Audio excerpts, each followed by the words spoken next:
for educators, for school leaders, like how we will be able to address these individual needs with our students when teachers have like limited time and limited resources. Yeah, hence adaptive learning. So let's get into the grunt of it. The way we define adaptive learning, it's about personalized learning. So providing this personalized learning experience for every individual. It's emulating this one-on-one tutoring and basically adjusting in real time to individuals' needs. So I just want to take a moment to go into this one-on-one tutoring. So it has been proven. So Benjamin Bloom did this study about the 2 Sigma. I won't get into that, but it has been proven that the most effective way of learning is one-on-one tutoring. But the challenge is, how do we do this at scale? So, and why one-on-one tutoring? Because there's this back and forth between the individual and the teacher. The teacher understands, sees what the student knows and doesn't know, explains the things. He has immediate feedback on what the student knows and doesn't know. Then accordingly, the teacher or the tutor will adjust in real time to the needs of that one individual, because he has only one individual to focus on. So Hania, what you're saying here, instead of having students adapting to the level of the content or to the performance of the teacher, we are flipping it around and we are adapting the content to cater for the need of every individual using advanced technology. Absolutely, which is a great segue into how does it work. So what we're going to be talking to a bit here is how we have, so again, we talked about scale. So how can we emulate one-on-one tutoring at scale? Since it's the most effective way, how can we do it? And this is where we start to look at technology and digitization. And the term adaptive learning, it's a digitizing the content in an adaptive way to help address this issue that we have, so that the content is adapting to the student as opposed to the other way around. So let's take an example. Today in any courseware, we have basically the broad learning objectives or the learning outcomes that we need to have from a class. Now, this is great, but then how do we ensure that this content is actually adapting to the student's needs? So this is where this next task adaptivity comes in. So in every task, basically, we're looking at, we're assessing, continuously assessing, okay, this is the learning objective. How well does the student know it or not? And then what would be, how can we adapt to that knowledge by understanding through the artificial intelligence that is built into this specific platform?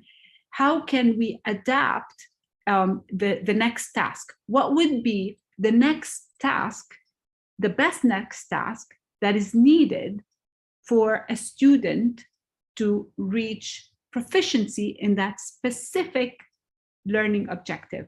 And I'm stressing on specific because I want you to park that. So this learning objective is very important. We're going to come back to that in a moment, into how we decompose this content. So again, just to summarize, so it's important to use technology to leverage it in the right way, and to use it in the benefit of this emulating this one-on-one tutoring. We need to know at every time what students know and don't know, so that the content is adapted to their needs. Now, to do that, we need to decompose this content into what we call the micro-learning units. So here comes the role of the instructional designers who are specialized in adaptive learning.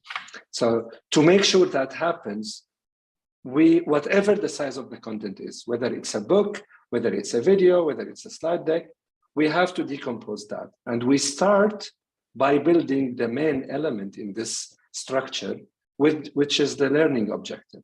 So the learning objective, as Hania mentioned, has to be focused, has to specify a specific piece of information to make sure it will state what learner has to master at this specific point.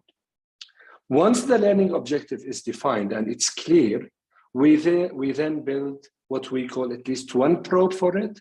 The probe can be anything. It can be a question, it can be an exercise, it can be an activity. And the probe is responsible of making sure that that specific learner mastered or reached mastery for that learning objective. If not, this is where we present the learning resource, which can be any type. It can be a paragraph from a book, it can be a video, but still it's focusing on the same concept. These three elements together will form what we call the micro-learning unit. And then the course will be like 100, 200, 300 micro-learning units at the same time. Great, which brings us to the other concept we talked about, which is metacognition. Now, when we talked about probes, and we said that probes are questions, but then it's about asking the question in two ways. One regarding the knowledge of the student, so exactly this is the information, you know it or not. But then we ask the question again in a different type. So we're asking him, what is your level of confidence in that knowledge? And that level of confidence is the metacognition.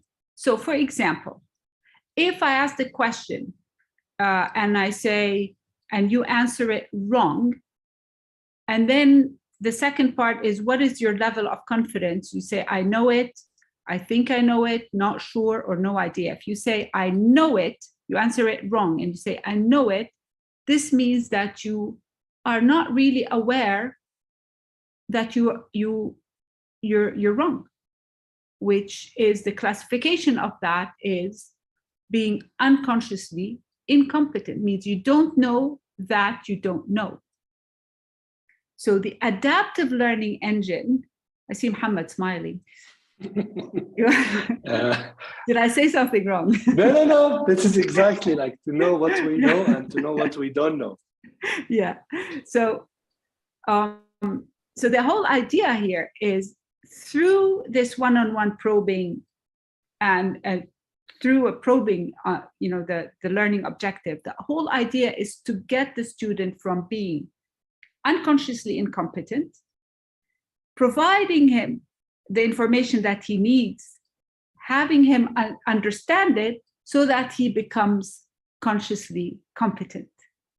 And when somebody is consciously competent, it means he is proficient in that information or in that learning objective. I think, Hania, when we look at it also from teachers' perspective, when you ask students about their confidence level in class, when you ask a question and they give you an answer, if you go back to them and say, are you sure? Then they might think twice later on before answering again. So it's also asking students to reflect on their answer and make sure they are really aware of the knowledge they have. Yeah, exactly. And very importantly, when you do that, you have a lot of information on both sides. You have a lot more information and about what the student knows and doesn't know. So basically his own knowledge, but also at a meta view, as a professor, you have an understanding of what where your class is at within these granular learning objectives. Now let's take an example here. What's on the slide is basically the whole point of what we're doing with adaptive learning, with these micro-learning units, with adapting the content to the level of the student, is to help every student reach to proficiency. So it's not about finishing a course, it's actually mastering a course. And what you see here on the slide, so so Muhammad, what are those bubbles? Okay, Anya. So what we have in front of us, these bubbles, every bubble represent a micro-learning unit that we just mentioned. And the size of the bubble represent the time spent by the learner to master that specific micro-learning unit. And as you can see with our 3 learners, they all did the same course, they all did the same lesson. But the first one, it took him 9 minutes to master the content, while the third one, it took him like half an hour or 34 minutes to master the same content. And this is where we can see how adaptive learning is helpful, because for the first learner, maybe he knows about the subject beforehand. He has knowledge about it. So he doesn't have to go through the entire material. The adaptive engine will make sure he speed up with the lesson and finish in 9 minutes or 10 minutes. While maybe for the third learner, he was completely new to the subject. So it was his first time learning about the topic. So it took him longer to master the content. And if we think about our classes today, definitely in any class, we have something similar. We have students who can get the idea fast, who know about it beforehand, while we have others who need more time to understand the idea. So Muhammad, adaptive, what about those loops? I see, if you start from the green part is the starting point, and then you have the red is the end, right? So yes. What are those loops? So can you reflect back on the loops with regards to this one-on-one tutoring concept? You mentioned, Hania, when you spoke about adaptive, about the next task and intra-task adaptivity. Mm-hmm. Yeah. So because the platform adapts to the level of every individual, it means that whenever a student have a challenge with a concept, the platform will circle back to the same concept again to make sure that that specific micro-learning unit has been mastered. It doesn't, because it's not about going through the content, reading the resource or watching the video. The platform will come back again and ask another question to ensure that that specific micro-learning unit is mastered. And you will see with the third learner, maybe the same learning objective was visited 3 times, 4 times, maybe 5 times, because it was difficult for the learner to understand the idea. Great. So let's look at, so this slide is really rich in data, right? And again, this is where technology can play a big role in helping, shedding light on another dimension that we have difficulty seeing as professors, but also as learners ourselves. So capitalizing on this data is key. And what we can learn from these slides, first from these 3 learners or from the data that is there, we can very quickly see people who are highly unconsciously incompetent and others who are, for example, consciously incompetent means highly consciously incompetent means they knew that they don't know. And others, of course, we can see that their unconsciously incompetent is very small, and they're basically consciously incompetent is within that measure. But the most important thing is where is the danger here? If you look at these 3 learners, where would you say is the most dangerous part? Number 2, right? I think, Hania, maybe it's the second learner who has 41% of unconsciously incompetence. So that is a really key measure. When we're looking at the data, it's a really key measure to kind of understand the profile of that learner and the needs for that learner. So for example, learner number 2 will tend to make, probably he had some guesswork, hence the unconsciously incompetent, but we can see that he needs to reflect a lot more on his knowledge in order to master the content. And it's true that he probably finished the information, the course in less time than learner number 3, but learner number 3 knew that he didn't know, and he took more time to learn the material, as we can see from the sizes of the bubble. So this is a lot of rich data, which provides this third dimension to both the students and the educator about the knowledge and lack of knowledge. And we will address those in some of the reports. The whole idea here is what's said on the slide, is we're all unique, we learn differently, and we need to ensure that no one's left behind. I can see you're accelerating, Muhammad, so we're talking too much. No. Okay, so okay. So we get to so now we get to the second part of our workshop, which is the body of the workshop. We mentioned earlier about content. To do content curation, we remember those micro-learning units, right? So the micro-learning units, what we're going to do now in the next like 30 minutes, we're going to be looking at decomposing the 3 micro-learning units.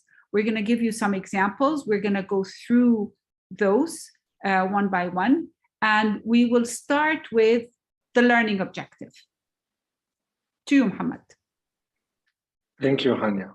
So whenever we start with a content curation process to come up with an adaptive content, the first thing we start with, which will be our guidance moving forward, is the learning objective, or the writing of the whole learning objectives for the course. And when we say learning objective, it's important to keep in mind that we don't mean these learning objectives that we find at the beginning of a chapter in a book or at the beginning of a workshop, where we say, like, by the end of this course, the learner is expected to do like 1, 2, 3, 4 points. These are broad learning objectives, as we call them. We start our writing process from these broad learning objectives, but we go down more in depth to write what we call a granular learning objective, like very specific objectives focusing on concept in this text. So if we are working in a book, for instance, and if we have a chapter which is like 30 or 40 pages, we might have 3 learning objectives per page, or sometimes even 4, because the learning objectives from an adaptive learning perspective are very specific, and they focus on a specific concept. When we have our learning objectives ready, we have like a blueprint for our learners to follow in order to get them to proficiency. So, Muhammad, I just wanted to go on that slide to ask you, like, when you are, when we're or you're creating this, digitizing this content in an adaptive way using the micro learning units. Do you do this on your own as an adaptive learning instructional designer, or how do you work with other the subject matter expert? Like, where is that role coming in? So this is a very good point, Hania, actually, and this is one of the most common questions we get when we meet with our educators. It's important to make sure that whatever the instructional designer come up with, whether it's a granular learning objective or, like, as we will see in a minute, with probes and resources, this has to be reviewed and signed off by what we call the subject matter expert.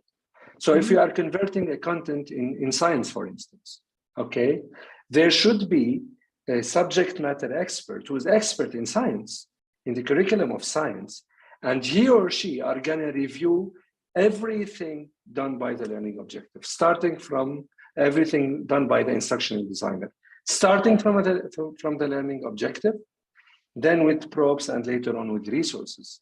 Only then we can make sure that whatever content is being converted will meet the expectations of the subject matter expert. Great. So it's like a collaboration between what we call the learning engineer who's proficient in adaptive learning, instructional design, and the subject matter expert. They need to exactly work together. They work hand by hand. They work hand by hand. Cool. Okay. So when we talk about learning objective, we always keep in mind the Bloom's taxonomy. So when we work with content, it depends on the content itself, on the idea of the content, to decide whether that piece of content relates to the basic level, which is the remember, or it's more advanced with understanding level or applying level. For example, if we take an example from math, if we want students to remember a specific formula, normally that learning objective will be in the basic level, which is the remembering level. But if I want that student to apply that formula in an exercise or in a problem, then the learning objective will be on the third level, which is the applying level. So it's super important for instructional designers to select the proper verb from the Bloom's taxonomy in order to make sure that granular learning objective meet the expectation properly. And in the system, it's important just to highlight here regarding the Bloom's that all levels of Bloom's could be addressed through different types of probing. We will get into this a bit later in the workshop to explain, on evaluate or analyze when you have to use critical thinking, etc. Again, some of these skills that are needed as a 21st century learner, what we need. Okay, cool. Okay. Shall we do some hands-on, Hania?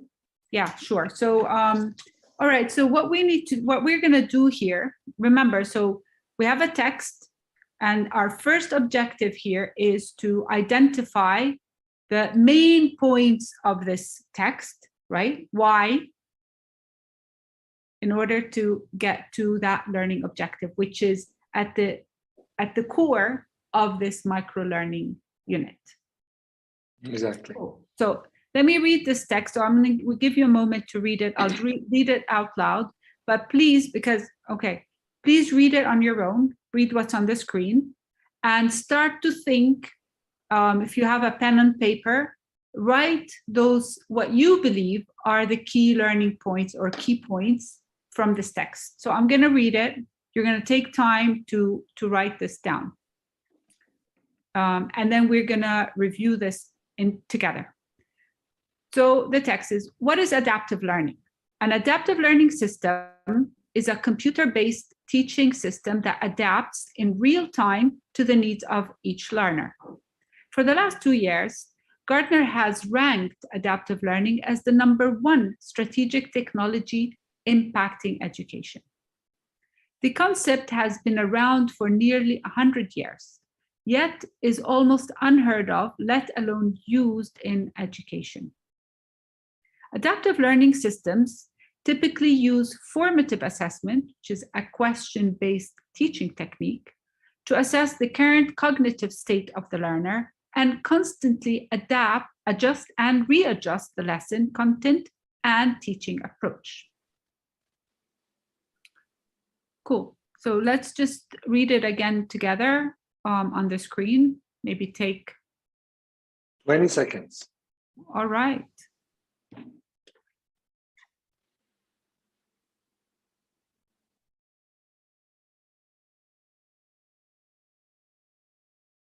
Ten seconds left.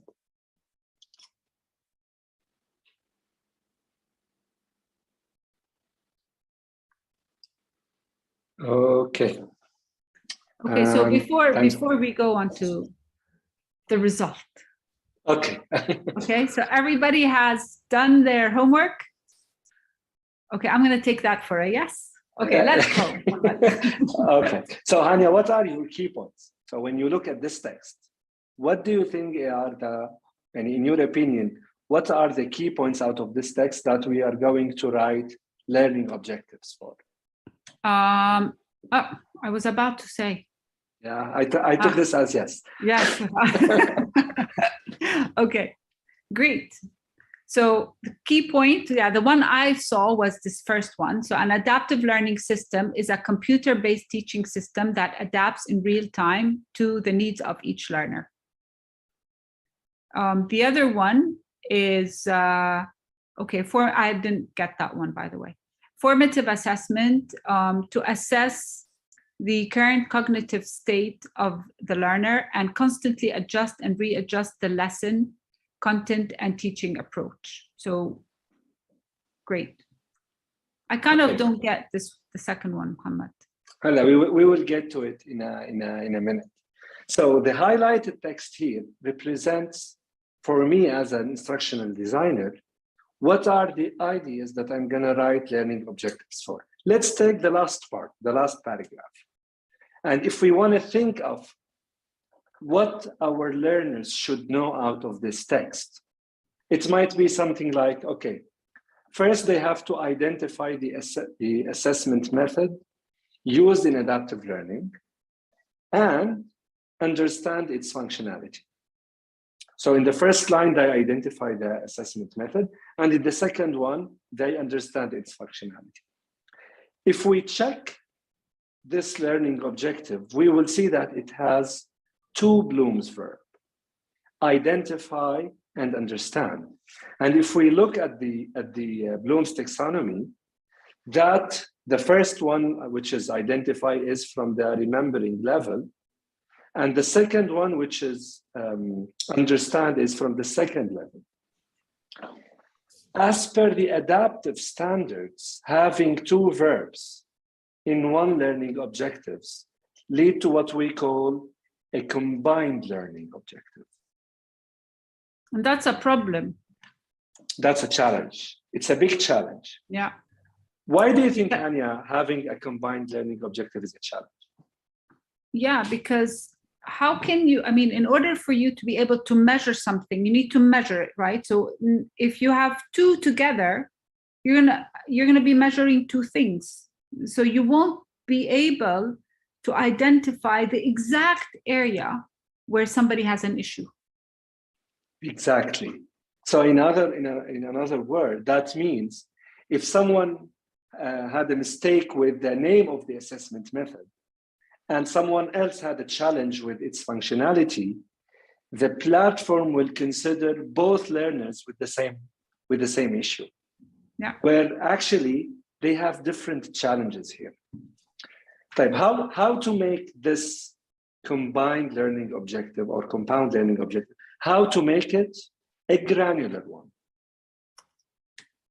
That could be something like, okay, let's take the first part. Let's make sure our learners are able to name the assessment method used in adaptive learning. So that itself is a granular learning objective, focusing only on the name of the assessment method. Yeah. So it has one Bloom's verb, it's specific, and it measures one thing only. Great. So probably go to, so I think that kind of summarizes what learning objectives are. So in order to, again, in order to create these micro-learning units, we look at like high quality content, let's say, or adaptive content. We need to ensure that we get the learning objectives right.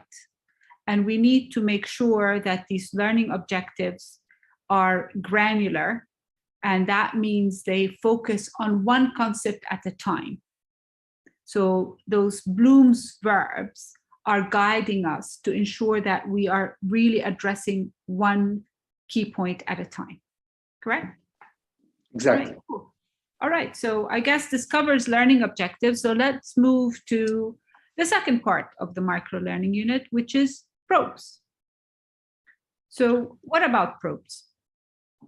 So if we go back to what you mentioned at the beginning of the workshop, Anya, the reason why we call them probes, because probes in adaptive learning measure two things.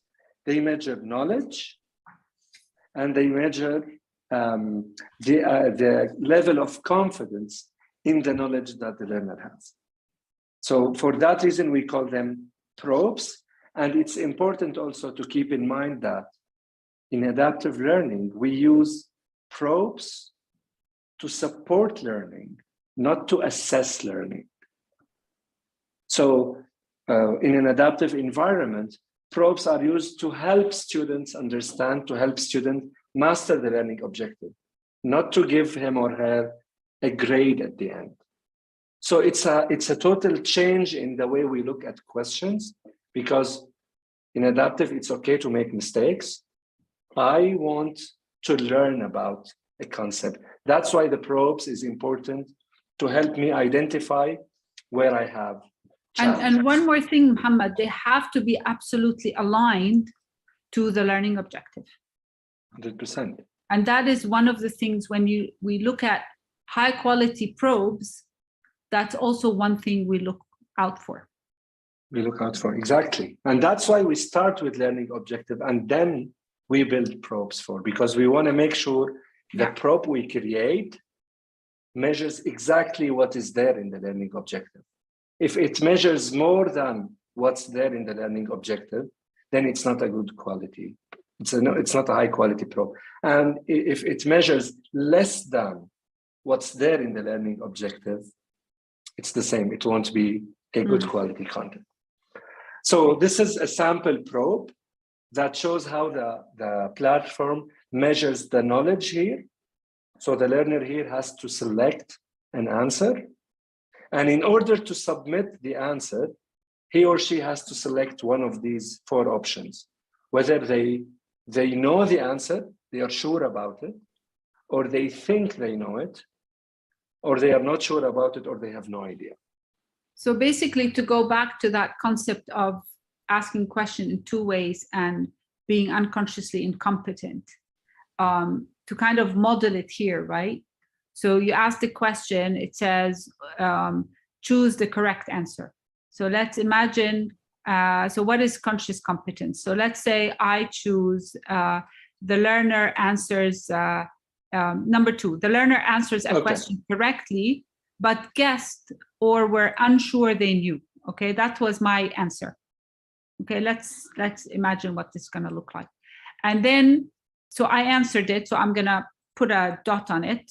Here I can't do it, but it is that. And then on the conscious, like on the level of confidence, I'm going to say, I know it. Okay. So let's say the first question is addressing knowledge, right? Yes. Okay. And that was. So was incorrect. I right? No. Incorrect. No, incorrect. Okay. And so I am actually unconsciously incompetent. Exactly. Because you said you know it, but actually you didn't. And the platform will know in this specific microlearning unit, you are unconsciously incompetent, which means the platform will revisit the same microlearning unit again later on. So and this is why, like, this is going back to the loops. You remember that the unique path, that's going back those loops, like the learning, the artificial intelligence in the platform recalls, like remembers how you answered. But it's not going to labor the point. It's going to say, oh, Hania, you were wrong here. The correct answer is that they're aware, that they know of their knowledge, right? I don't know which one it is, but anyway. And then they're going to tell you what is the wrong answer so that you know now. Again, it's going back to this formative assessment or, questions for learning. And then after that, later, it will test again, come back to you after a couple of learning objectives to test again whether you actually got the point or not. So that means when we say someone mastered a microlearning unit, it means they get the knowledge part correct and they were confident about it. So they are consciously competent. To master a whole lesson, students and learners have to get all learning objectives and all probes correctly with confidence. Cool. With the adaptive environment, we have a variety of types, a variety of probe types that we can select from, starting from the simple ones like multiple choice or fill in the blank, rank, match, to the most advanced one like the math problem or the activity probe or the interactive one. So let's just, I think we are, how are we doing on time, Muhammad? We are good in time. We still have. Okay, so let's just take a moment to reflect back on these, why the different types of questions. Because remember, what we were saying is the education system is not just about knowledge, so it needs to address some of these other issues, like to help you have those character traits that we need, or the skills that you need for the 21st century skills, and of course reflection of your knowledge. But through the probes, we can actually address some of those 21st century skills that we talked about. So for example, if you use an activity probe, can you show, like an activity probe, it's going to ask you to do something potentially with someone else, like collaborate with your colleague to come up with the answer. So already the platform is helping you collaborate and see how you both collaborate well in order to come to an answer. What's another way we can use activity probes, Muhammad? We can use it as well with open-ended question. So when we have a question that doesn't have a clear right or wrong answer, the activity probe gives learners a chance to write their answer and then reflect back on their answers with a model answer. So it's also about critical thinking and making sure students are able to compare their answers with a model one and understand what they did right and what they did wrong. So, and if we look at the blooms from those, like it's more on the higher level of bloom that this is addressing. Yes. So it's addressing, analyzing and evaluating and potentially creating as well, because it's asking you to create something. So this is the beauty of having these probes and these different types of probes, because we're going beyond just a question, which is in our sense multiple choice, hotspot, etc. This is what we know. Now we're going to that higher level to create learning through this formative assessment, but also to address skills that we need the learners to have.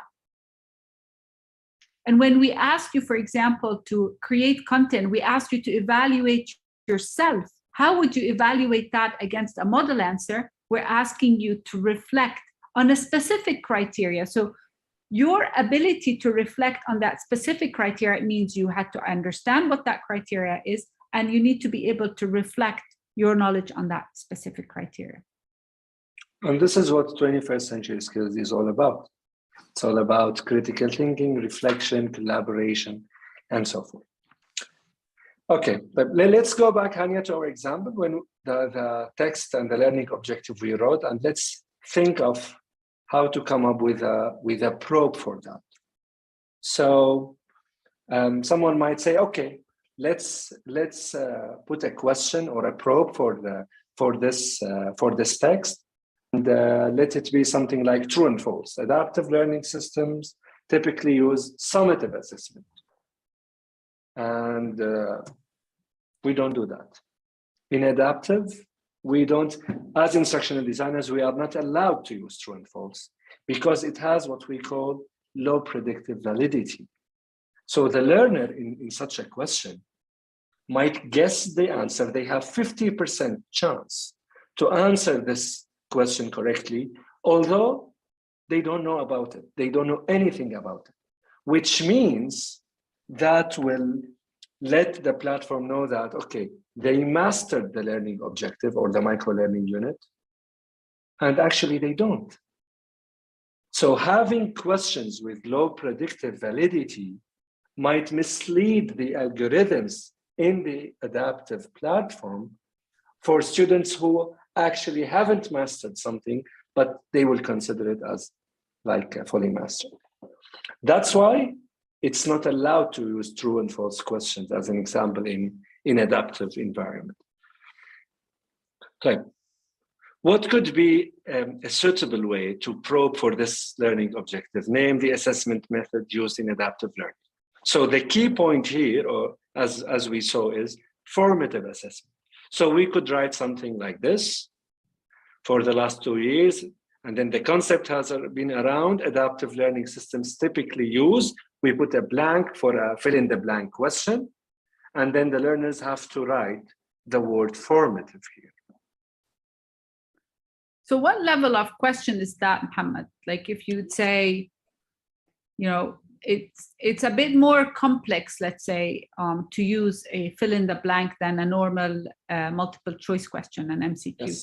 Yes. So when can we use that? Like, how would you use this to have high quality adaptive content? So for such a question, for learners, it's crucial. It's important for them to keep the word formative in their minds. That's why we don't give it to them as one of the options. We ask them to write it down because fill in the blank is considered as one of the best questions to make sure students have 100% mastery. And it has the lowest predictive validity percentage among other question types. But the challenge here is the question high quality enough? Do we probe? We mentioned that probes have to measure exactly what's there in the question. So do we need the whole question stem here? Or we can focus, if we are granular enough, we can focus only on the part we want. So this whole question can become something like this one. We don't use probes to teach people something else. In this specific probe, I don't want people to know like adaptive has been there for 100 years. I want them to answer specifically what is the method used or the assessment method used in adaptive learning. That's why we can get the question to something similar, more focused like this one. Okay, طيب. Hania, shall we go to the learning resources? Just for the interest of time. So, yeah, I think it's, we're still good on time, right? But we need to go still in the report. So yeah, exactly. Designing in the moment here, guys. Okay, let's look. So just to sum it up into probes, okay? So probes, again, to sum it up as part of the micro-learning unit. So we figured out that the main point we start is that learning objective. It's the core.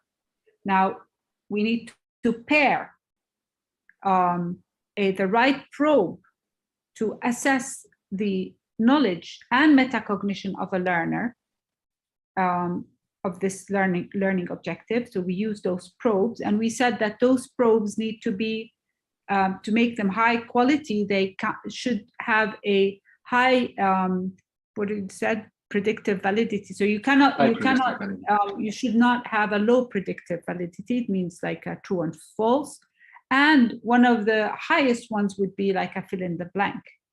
But also we can combine, for example, different types of probes. So for one learning objective, right? Like we can ask the question in two ways to ensure that 100% that learner had mastered the learning objective. So we figured out learning objectives, probes, right? And there are different types of probes to get us to the different levels of Bloom. So now we're going to go to the learning resources and how we build those and what do those mean exactly. And go ahead, Ahmed. Thank you, Hania. So when do we need a learning resource? And what is the learning resource role in an adaptive learning environment? We talked about the learning objective and the probes. When learners struggle with certain probes, that means they don't understand the idea behind the learning objective. They don't know that, they don't have the knowledge itself. For that, in an adaptive environment, we have to provide them with a learning resource that help learners understand the concept behind the learning objective. So if I struggle with something, you have to give me something to learn from, something to read, something to watch, something to interact with in order to gain that knowledge and be confident about it. So in an adaptive environment, you will get the learning resources when you need them. And you get them as part of your learning process in your learning path, or even when you make a mistake with one of the probes, you will get relevant learning resources suggested to you by default. So you can choose from a selection of resources to learn about the concept. So what if somebody wants to know more? Oh, this is a very good question. If a learner faced a learning resource and it wasn't enough for him or for her, the platform will allow learners to leave a challenge, so they can write their feedback or leave a comment for the content editor that, you know, this learning resources wasn't enough for me. That means the content editors, the instructional designers, will know for sure that maybe this specific learning objective needs like an elaboration, maybe another learning resource that can be helpful for students. So this serves as a feedback channel for instructional designers where learners can leave their feedbacks. And Mohammed, one more question before we move into this. Can you put 2 learning resources for one learning objective? Yeah, of course.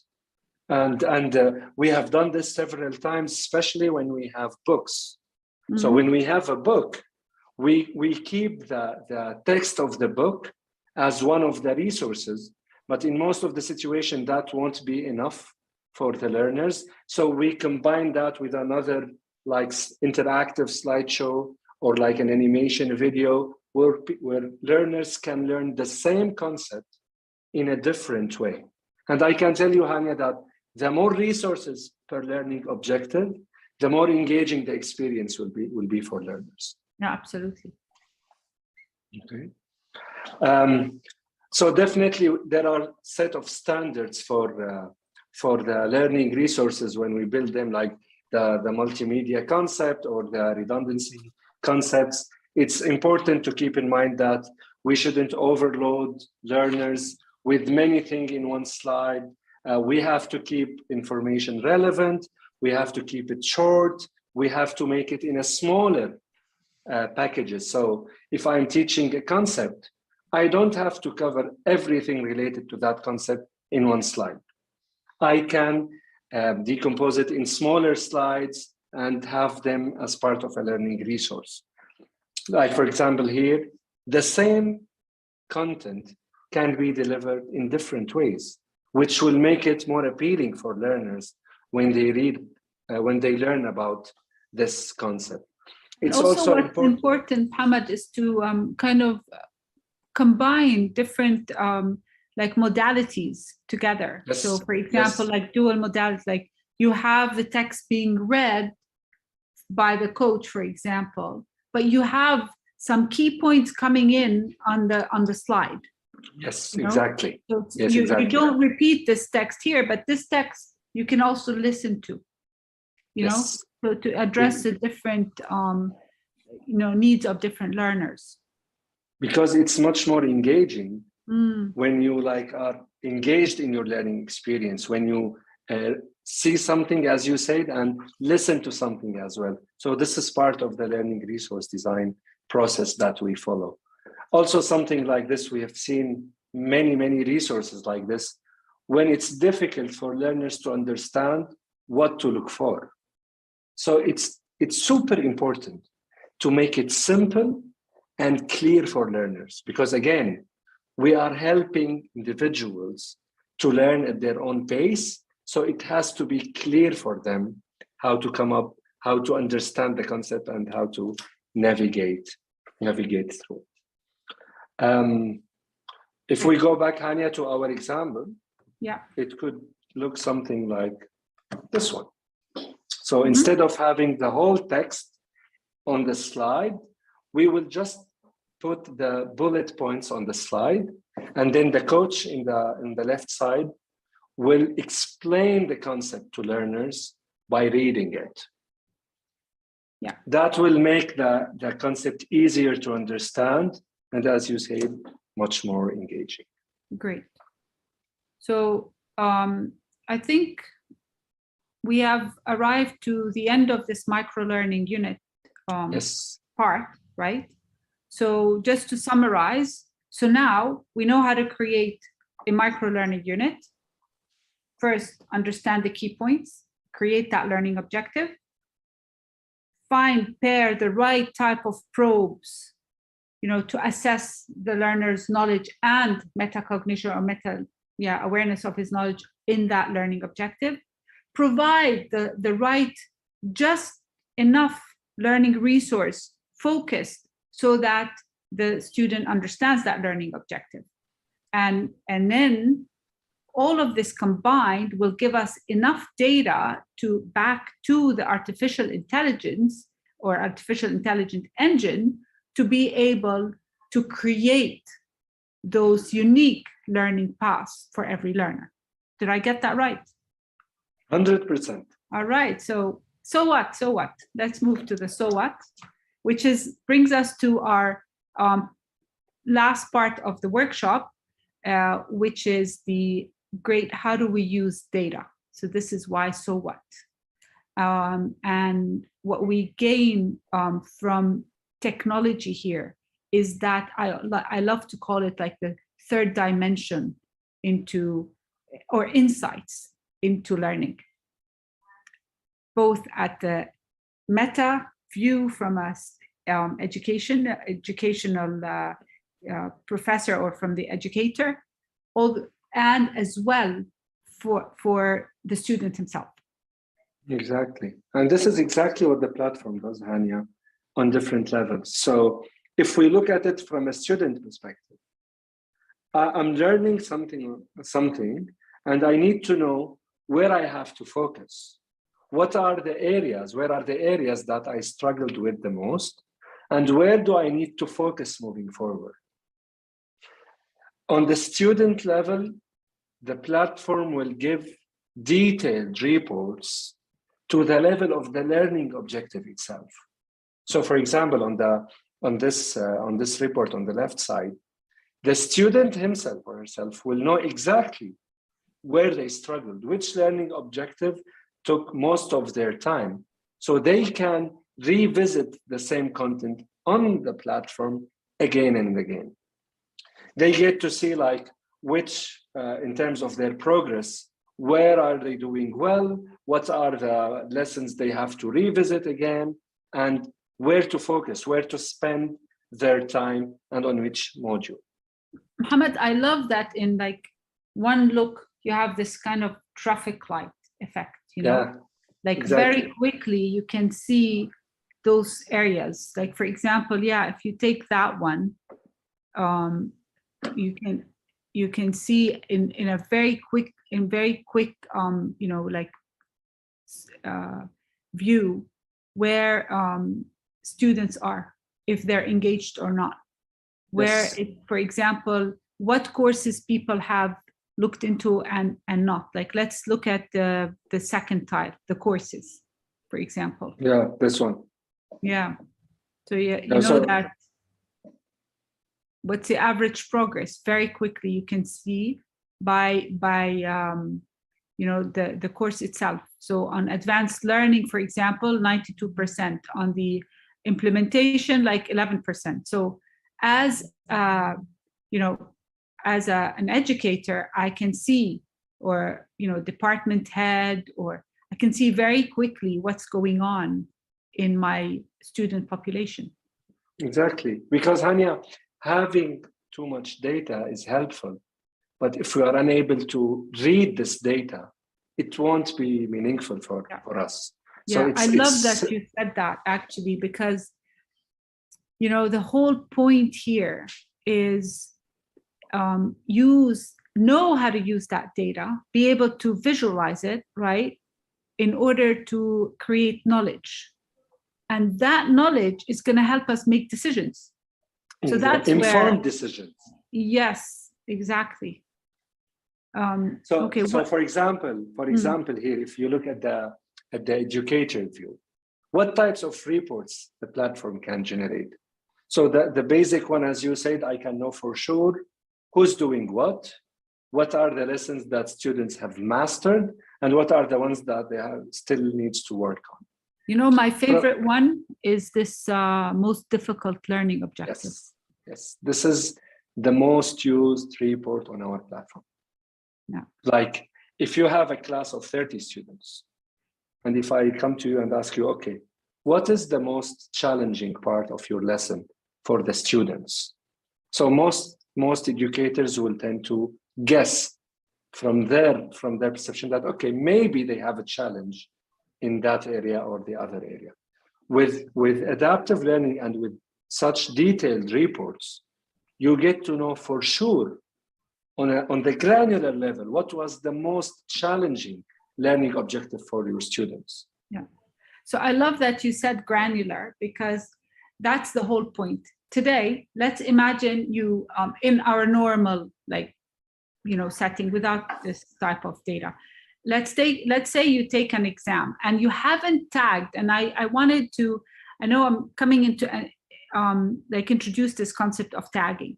So imagine today you haven't tagged your learning objectives, like you haven't specified what you're looking for, and it's all one big thing. So you're going to give an exam and you're going to have points. If you don't have points per section or points per learning objective, and then you're able to look at it per learning objective, you're going to say, okay, on average, my class did say 80%, but that 20%, you have little information about exactly where people struggled. Exactly. Whereas these here, 20%, yeah. Sorry for interruption, these 20% that students missed might be the most important part. Yeah. That's why it's important to know in detail where is the challenge and how we can support our students with. Absolutely. So can we look into that metacognition? Yes. So back to the 4 levels you spoke about when we explained the metacognition for the first time. So a learner can be at a specific micro-learning unit, either like consciously competent, which is represented by dark green, or unconsciously competent, which is represented in light green, and then we have consciously incompetent in orange and unconsciously incompetent in red. So in a graphical way, you get to know the level of the metacognition level of your learners for every lesson, or for the whole lessons in general, for the whole assignments. You get to see that in a graphical way. So I know for sure now the first learner has a high percentage of unconsciously incompetent, which means he or she might need extra support from me as a teacher. While the first student is doing well, his conscious competence level is in the right percentage or in the right range. These kind of information will allow teachers to spend their time efficiently and make sure they have plenty of time to support those who needs extra support compared to others. Because teachers in classes, they have limited time. When you are able to specify who needs the support and go and support them, it makes a big difference and a big impact on students. And you can get the same, of course, on the class level. Great. So just imagine as a school leader, if you are able to get these figures between classes, so you can compare the performance and the metacognition level between classes, and you can get this as a feedback on teachers' performance, for instance, or the level of the content. It might be very difficult for students to understand this concept. So that will serve as a feedback on the content level itself. Maybe we need to rework on the content a little bit and adapt it to the level of the students. That's amazing, Muhammad. Okay, I think we're getting to our last part of the work. We're almost to wrapping up on the workshop. But before we do that, I'd like to, I don't know if we have Q&A. We have time for Q&A. We have 10 minutes, but if there are any questions, I would ask back to our great technical team to see what we need to do. If we have any questions, we're happy to take questions, or if not, we can kind of come to the wrap up.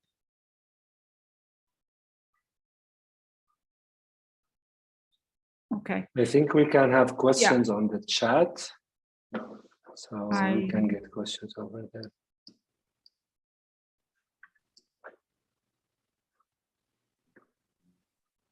I think it's not open for,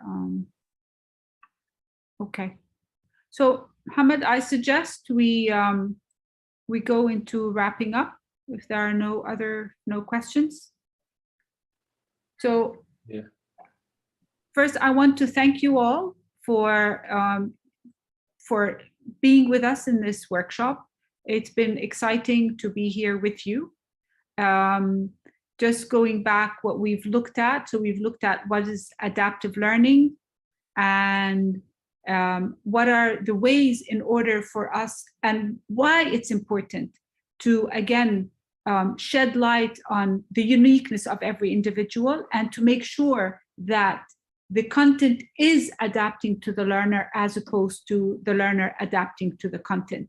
The other thing we looked at is the importance of being able to reflect, and that metacognition, reflect on one's knowledge, and then combining those two things in order to get learners to mastery.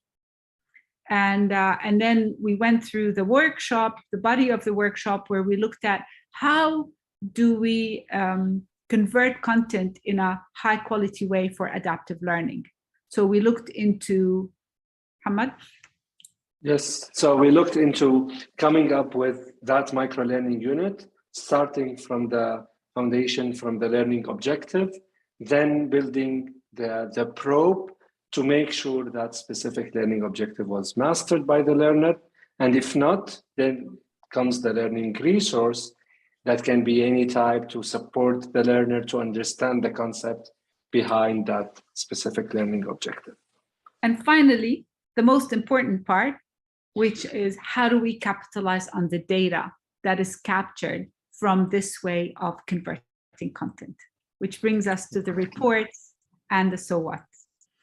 And I think with this, thank you all and wish you a great rest of your day. Thank you, Muhammad. Thank you so much. Thank you, Anya. Thank you, everyone. Have a great day. Great.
3, 2, good luck. Well, thank you everyone for joining me this evening. My name is Donald Doan. I'm an education consultant, and I specialize in helping organizations to increase student engagement as well as student retention. And today I'd like to share with you some considerations when evaluating different approaches, platforms, technologies that might help enhance your existing learning systems. So first and foremost, what I've found from past experience is that the key to engagement is reaching students where they are. And engagement can mean different things to different people. It really depends on what your objective is. Oftentimes when people say engagement, the first thought is around learning content. So you may want students to share more conversations or ask more questions. And that goes to the participation aspect of it. Sometimes it's actually in just getting assignments completed, submitted. And sometimes it's just getting learners to show up. So the key though in all of this is the technology that's being leveraged. And there are multiple ways to reach your learners. And oftentimes we use tools that are easy from the university side to deploy, but oftentimes lack the user engagement that we might want to see from our learners. So one of the tools that we found to be highly effective in terms of engaging students is WhatsApp. There are a number of reasons why WhatsApp is a popular communications tool, even outside of education. But from a learning standpoint, it lends itself because of the ability to easily share different types of media, to quickly respond to messages, to see when other people have received your messages. There's a lot of benefits to using WhatsApp as a communication channel in general, but more specifically for education. Now, with that said, there are also drawbacks. One of the obvious ones, if you're using WhatsApp, and I assume most people are, is that there are limitations around the technology. So as an example, if you're putting it within an education context, if you have a large class, maybe a few hundred students, WhatsApp has a maximum group size, right, of 256 members. So that does pose a challenge, right? What do you do in that case? Do you set up multiple WhatsApp groups? Because that can be a bit chaotic. Other technology challenges with WhatsApp. Well, WhatsApp, again, going back to larger groups in classes, WhatsApp can be quite chatty, right? So you open up a WhatsApp group and now you have a situation where everyone's replying, which can create quite a bit of noise. Other challenges along that line are that once you're in that WhatsApp group, everyone's number is available. Oftentimes we do hear from lecturers that sharing their private number with students is not always desirable. Some professors are fine with it, others are not, primarily because they just don't want to be messaged late at night with questions. So these are all considerations, right? I mean, on one hand, you have a ubiquitous technology that is highly engaging. On the other hand, there are some real challenges with deploying that in a course context. There's also Twitter, which, again, from an engagement standpoint, not quite as engaging in terms of getting students to respond as WhatsApp is, but in terms of viewing content, highly engaging, right? So if there's content that you want the student to actually see, sharing it on Twitter actually is we've found has been highly effective. There are, again, there's some challenges around Twitter, in particular the openness, because sharing content on Twitter opens it up to everyone, right? And that means that anyone can comment. There may be certain material that you don't want necessarily to be visible outside of the class or university for that matter. So again, while it is highly engaging, there are other considerations that need to be looked at. Facebook, is another, Facebook groups in particular. I've worked with instructors in the past who have deployed their own Facebook groups. This has different than Twitter, right? Because it has a stronger degree of privacy, so that you can close off and create a walled garden around the content and also the communication. Some of the challenges, though, is just in terms of getting everyone into that Facebook group. It's a bit different than WhatsApp, as an example, where you can just easily just add everyone's number. So that can be sometimes a bit challenging. And also just in terms of the communications in comparison to, for example, a WhatsApp, where you can actually see who's reading what. So again, it's a good channel. I wouldn't say great channel, but it's a good channel for communication and experimentation around using other types of social media to reach your learners. Another avenue or another approach is SMS and or just simple text messages. And again, one of the reasons why, even though text is pretty old school, one of the reasons why it is still a great way to engage your students is that they check it. There are two things that learners, the studies show learners do check immediately on their phone, and one of them is the app notifications. But you're dependent on the student settings on their phone, whereas SMS students always check, and it's something that particularly when you're talking about campus level notifications is highly effective. WhatsApp again would be equally effective in that regard. But again, one of the challenges with WhatsApp for campus notifications is around this limitation of the group size.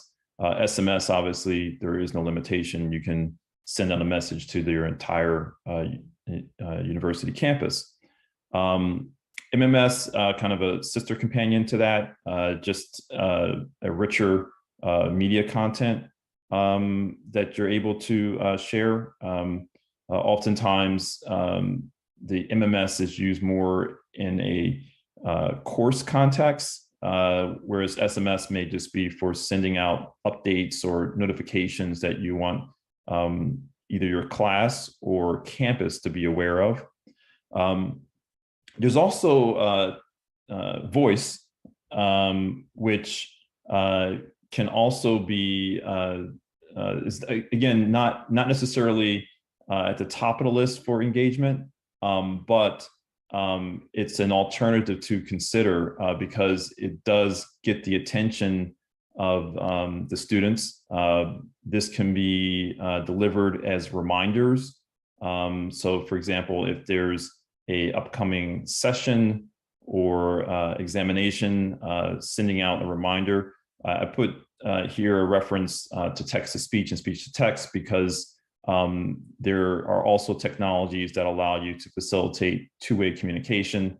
I've worked with some organizations that are actually using, as an example, Amazon Alexa, and they're using it in a way that allows them to speak to the student and the student to respond, and those responses then to go into the learning management system.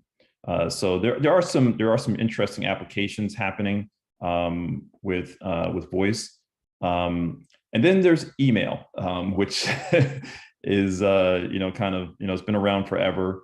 Probably the least effective way to engage students, just because they get so much of it. The amount of spam that students get from outside the university as well as within. One of the reasons why when students are surveyed, they say they don't like getting emails is because they have no control over it. Social media gives students control, right?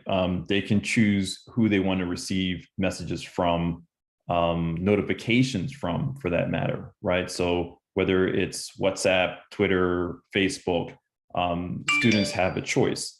And that's something that, again, when you're looking at the different modalities for possibly engaging learners outside of your standard learning management system, it's one of the key criteria to consider is, do my students have a choice? Can they opt in or opt out? And I know the default is, well, I don't want my students to have a choice. I just want them to get the message. And but what you'll find is that by giving students that choice, you actually get a higher adoption rate. And that's the reason why some of these channels are a lot more effective than others, in particular email, because again, it is the most spam-rich channel of communication across all users that we've surveyed. So, again, just kind of recapping here, meeting learners where they are, right? So not necessarily expecting the learners to come to you, which is the old model of the learning management system being the center of the universe and everything and everyone coming to it. It's a push versus pull. So students have been taught, and a billion other users have been taught, that content should come to them. It should be pushed to them, versus the pull, where you're trying to drag users, sometimes kicking and screaming, into the engagement classroom. Now, the channels that I'm talking about today are primarily Web 2.0, but there are also new channels for communication emerging in Web 3.0. So in Web 3, you have things like POAPs, which are proof of attendance protocols, where you can actually reward students with badges, as an example, for attending class.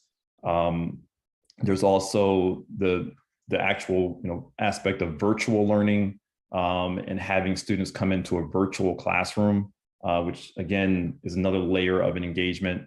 If we have time at the end, I'm happy to talk more about that. Today, we'll focus on the Web 2.0 technologies, because these have fairly direct integration paths for your classroom, and are readily available to most instructors. So with that said, let's talk about some of the challenges that students, some students might face, not all, but some. So another consideration, as you're thinking about a plan and approach for integrating other types of communication channels with your course communications or campus communications, is the student population and their level of access to technology.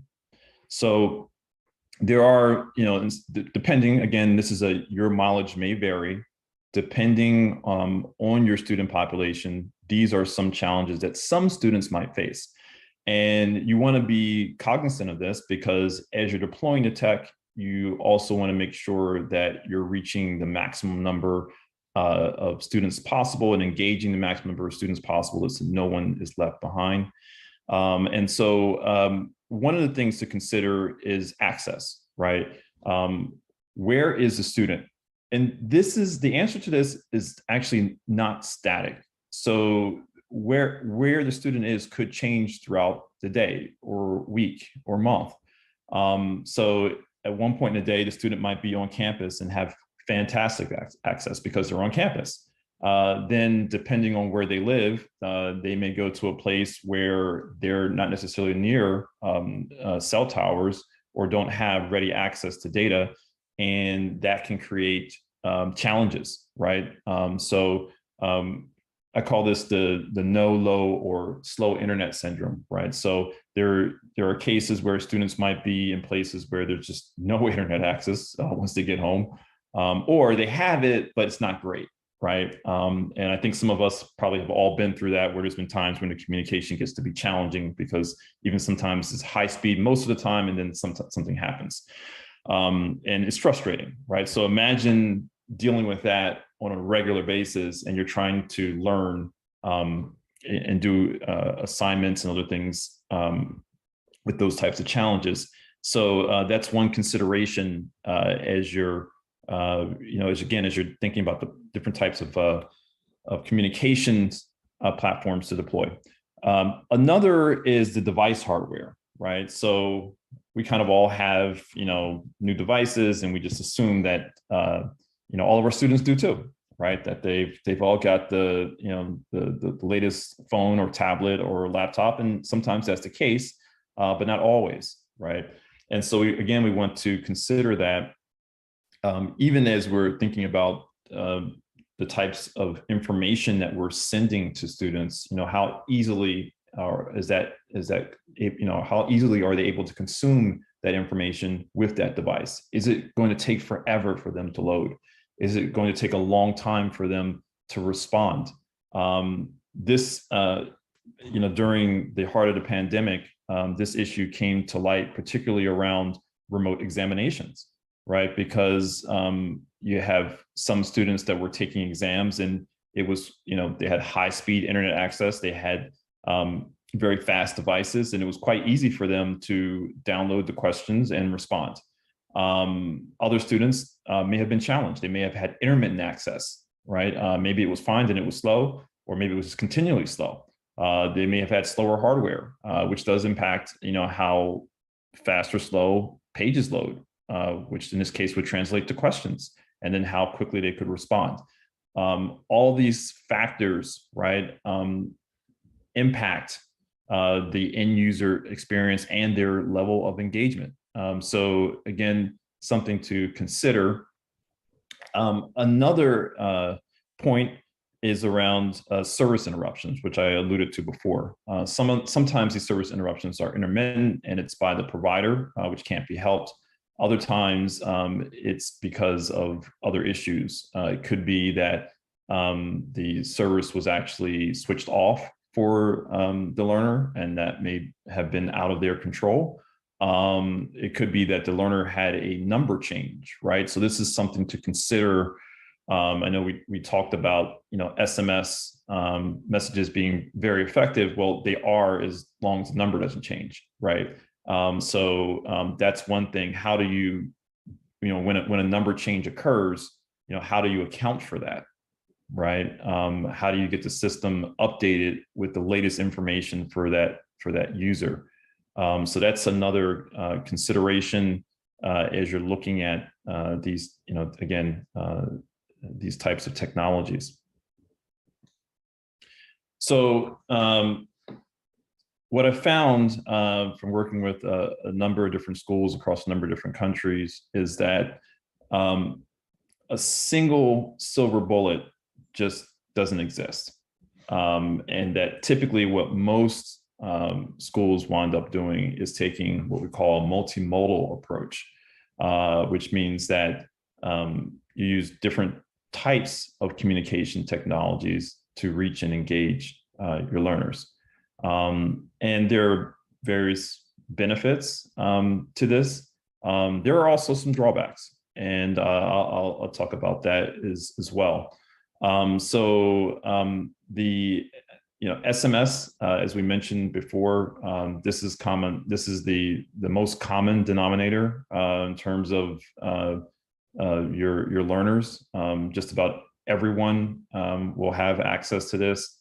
So just in terms of some of the other considerations we talked about before, no, low, or slow internet or older devices, much less of a worry if you're sending out SMS. So if that's within the course context, might be around assignment reminders, upcoming exams, things of that nature, or even campus-wide.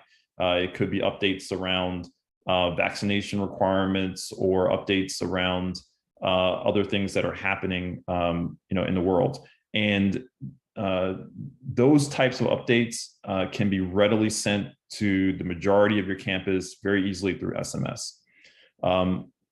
Again, I mentioned the voice as another option.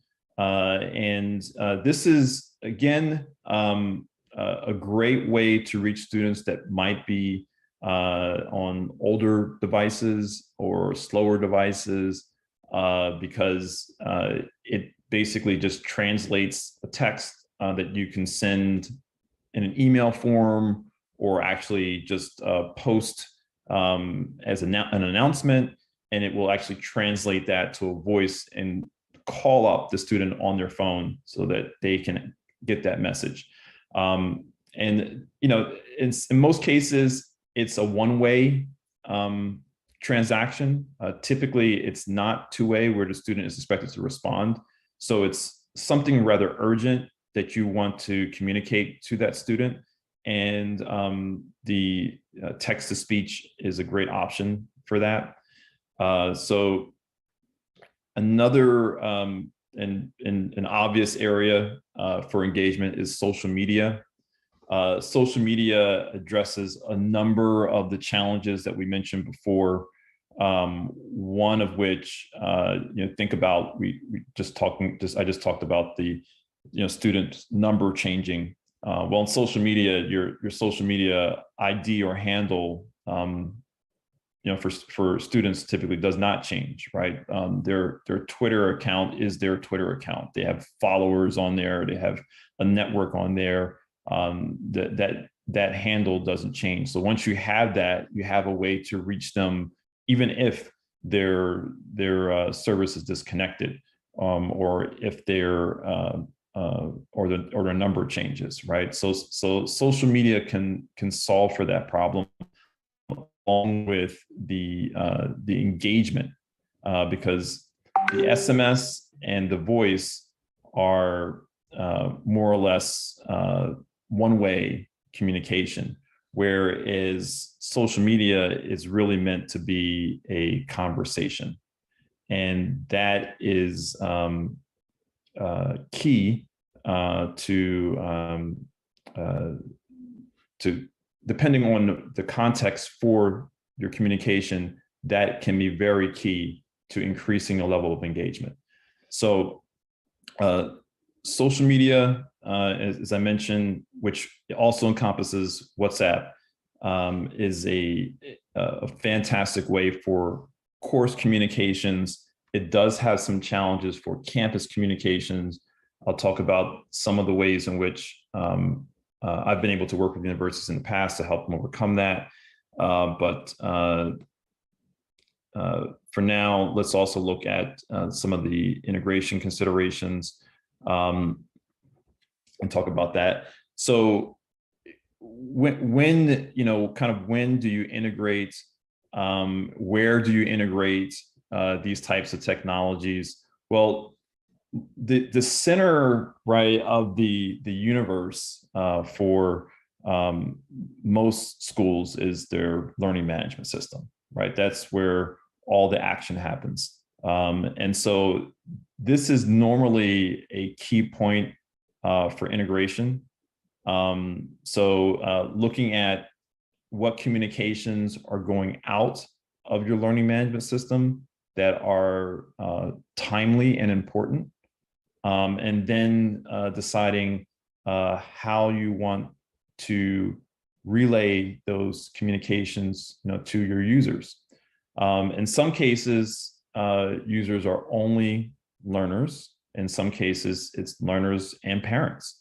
And so again, kind of looking at what those common denominators are for communication. If you're looking at the most common way that learners and their parents are engaging, SMS obviously is one, but WhatsApp is another. And then how quickly can you integrate and collect that information? So, as an example, if you were talking about Zoom, even for a Zoom session, you could actually send out a reminder to students on their WhatsApp that the Zoom session is about to start, right? And then see which students actually checked it. In some cases, universities have even integrated the chat within Zoom into WhatsApp so that you can have a conversation with the lecturer as as the class or session is progressing. I've done also integrations with learning management systems around announcements, right? Because that's typically a timely, important event that happens within a learning management system. Upcoming assignments or examinations might be another area. Grades, very important information for learners. The majority of learners, as soon as their grade is available, they want to know. So that is an area that, again, you may want to consider in terms of prioritizing, where, to integrate these types of technologies.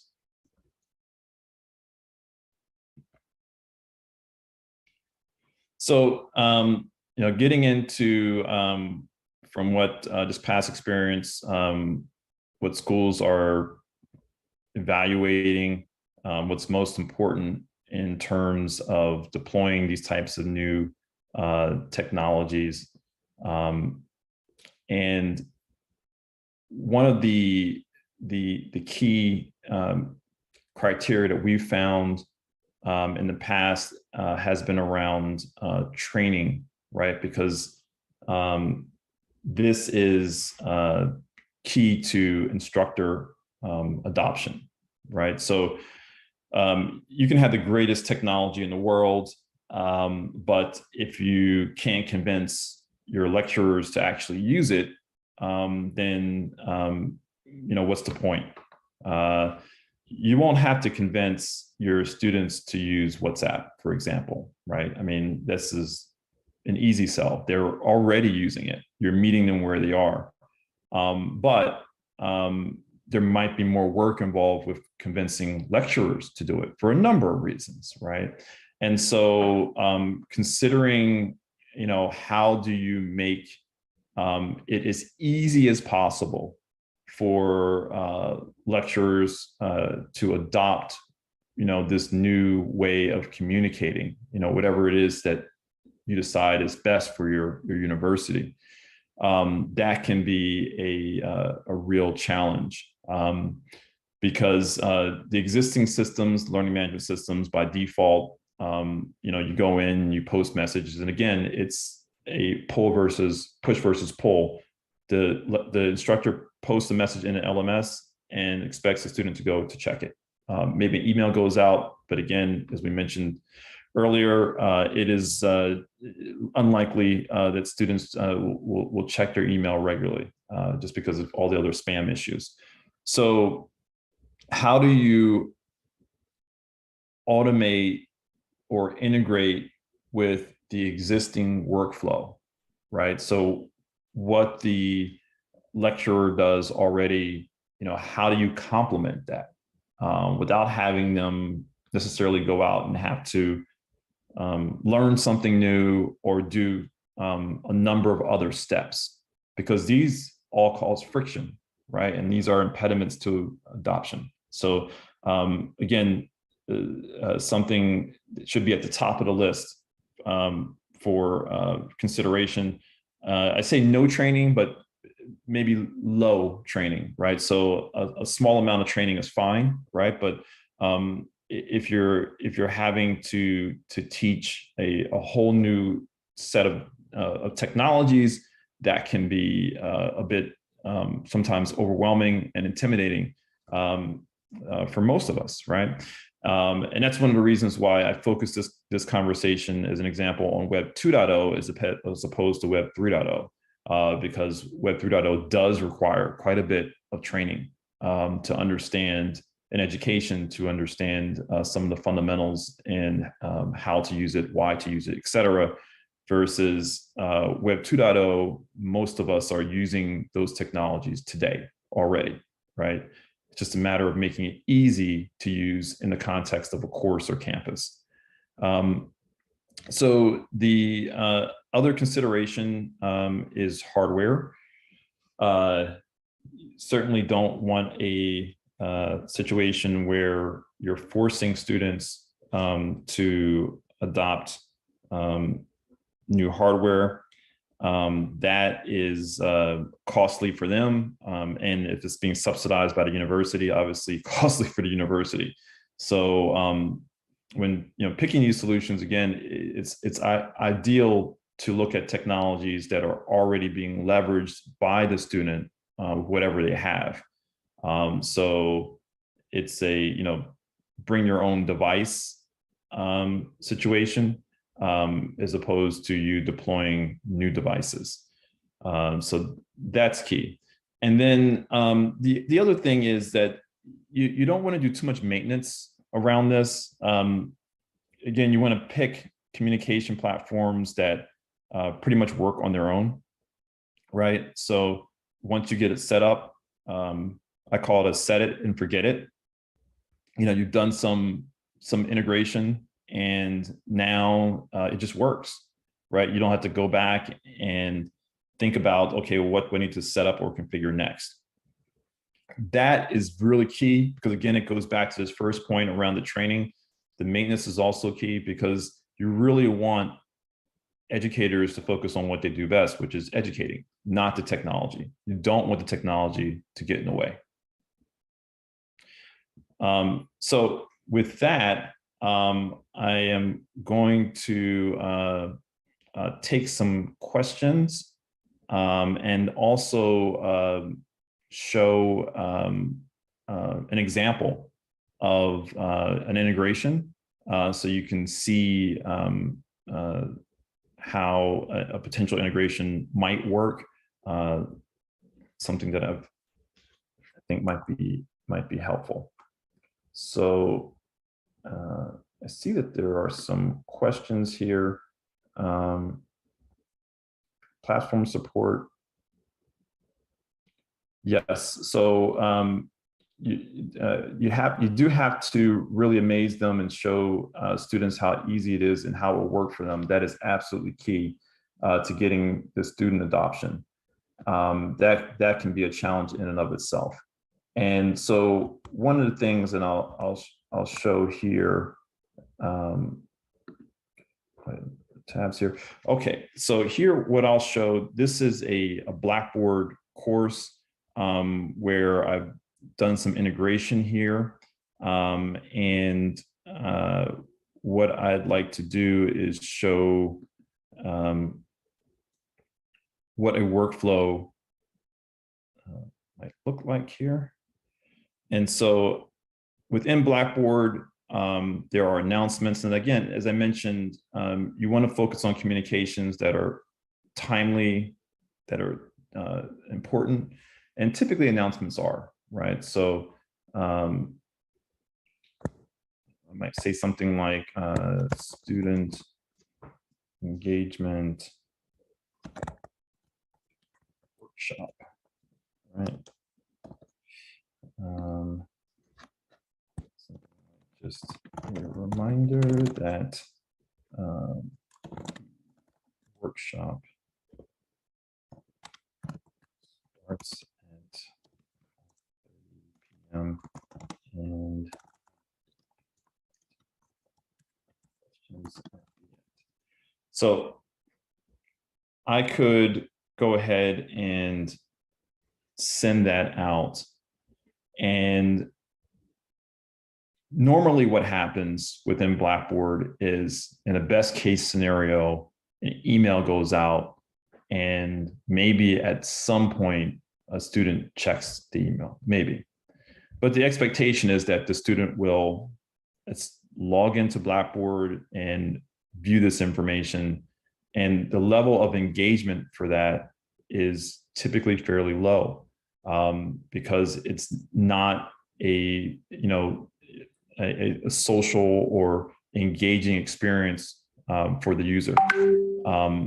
Now, what I've done is I've added an integration here so that when I sent the message as an announcement, it actually went out as a WhatsApp, right? So now the student could get this, they could respond with a question, just as they normally do. So they can do all the things that they would normally do in WhatsApp, right? Where they're more likely to engage with you because they're just accustomed to it. Oh, I got a notification on my phone.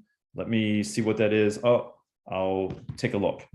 And that's something, again, that even though it's a subtle difference, because you think, oh, well, they'll check that email, they're more likely to check this than they are the email.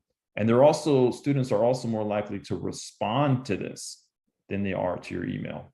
And in addition, with these types of integrations, you get added value in terms of being able to see when your students are viewing the information. This is an area that is of high interest to many lecturers, right? Because they send out these announcements in the learning management system and have no idea, right, if students are even checking it.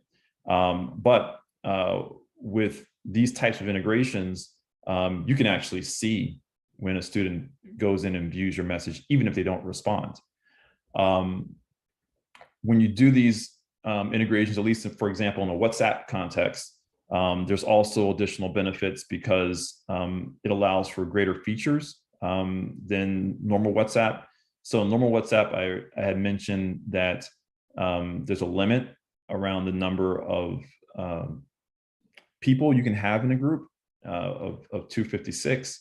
So 256 members, including the lecturer, right? But if you do a WhatsApp integration, it's unlimited, which means that it can accommodate any class size or any campus size. So you can imagine that gets quite interesting, right?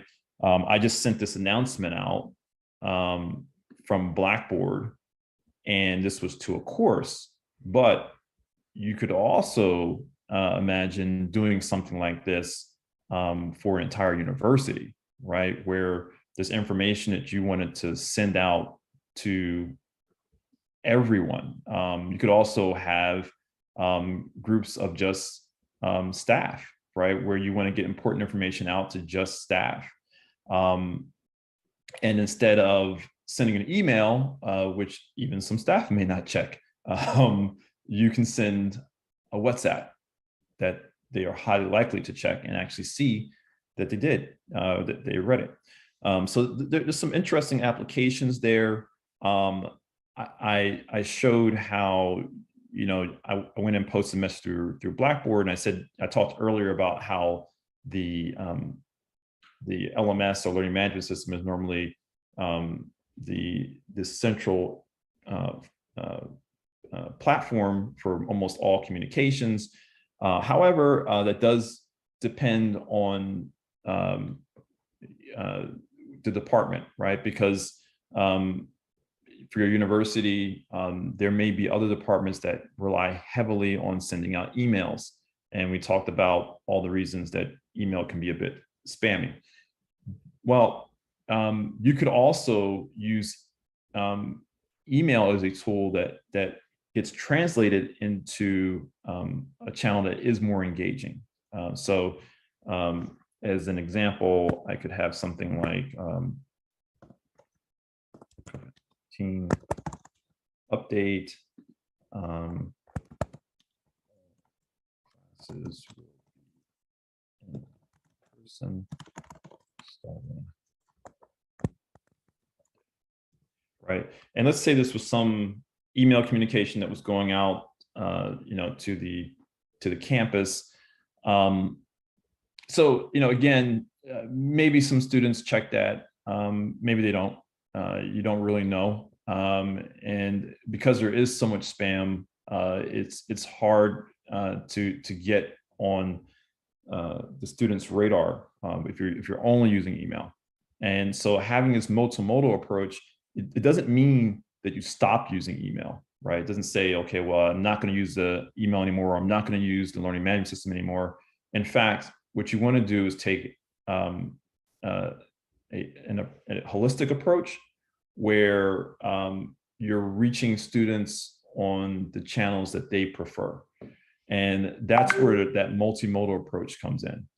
So in this case, I just sent this email out, and now, I translated the email into a WhatsApp.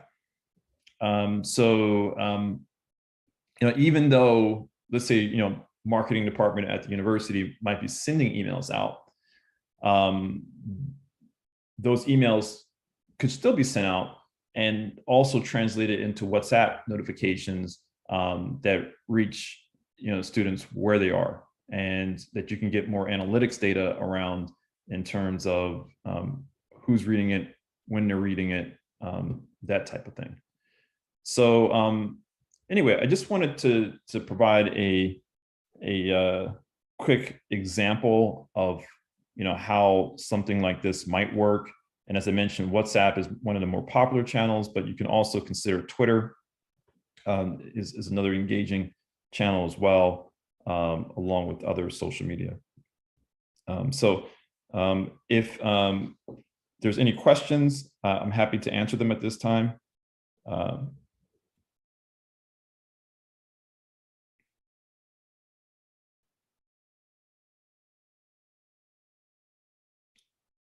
Yeah, so I do see a question about the notifications. And so notifications, you could, again, you can use WhatsApp, which is noted here. Most of the students use WhatsApp. And so being able to send notifications out on that for courses or your campus is a real benefit, reaching those users, again, where they are. And if you have other channels, giving students the option, even where something to consider, while most students do use WhatsApp, it's very true. You might have other, even professors who prefer Twitter. Maybe you want to give them the option for that. And you could, right? So that's one of the things to consider when you're looking at these types of ways, or types of channels, as ways to increase engagement, is surveying your professors, maybe surveying some of your students to better understand where they are living today in terms of their social presence. So, well, in any case, with that said, I'd like to thank everyone for joining today. It's been a real pleasure to share some of the insights that I've learned over the years from working with various schools on helping to increase engagement and retention. And if you have any questions or anything after, please feel free to reach out. But again, thank you so much for your time today.